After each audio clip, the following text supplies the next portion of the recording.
Hi all, ഇന്നൊരു what ഈറ്റിൻ്റെ video ആണ്. അപ്പോൾ രാവിലെ ചായ കുടിച്ചു. അത് കഴിഞ്ഞിട്ട് ബ്രേക്ക്ഫാസ്റ്റിന് ഇലയുടെ ആയിരുന്നേ, തേങ്ങയും ശർക്കരയൊക്കെ വെച്ചിട്ടുള്ള ഇലയുടെ. പിന്നെ അത് കഴിഞ്ഞ് ചോറ് കഴിച്ചു. ചോറിന് കൂട്ടാനായിട്ട് സാമ്പാറുണ്ടായിരുന്നു, പപ്പടവും, പിന്നെ അതിൻ്റെ കൂടെ തന്നെ കാതോരനും ഉണ്ടായിരുന്നു. പിന്നെ വൈകിട്ട് ചായക്ക് ബ്രെഡ് സാൻഡ്വിച്ചും മസാല ദോശയും ഉണ്ടാക്കിയായിരുന്നു. അപ്പം ഞാൻ ചായ കുടിച്ച വീഡിയോ എടുത്തില്ല. ചായ കുടിച്ച് കഴിഞ്ഞപ്പോഴാണ് ഓർത്ത വീഡിയോ എടുത്തില്ല എന്ന്. അപ്പോൾ പിന്നെ ഇതിൻ്റെ മാത്രമേ എടുത്തുള്ളേ.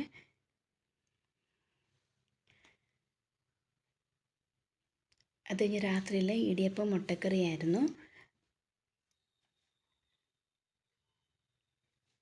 അപ്പം ഇത്രയേ ഉള്ളൂ ഇന്നത്തെ വീഡിയോ. ഇഷ്ടപ്പെട്ടാൽ ലൈക്കും സബ്സ്ക്രൈബും ചെയ്യണേ. Thanks for watching.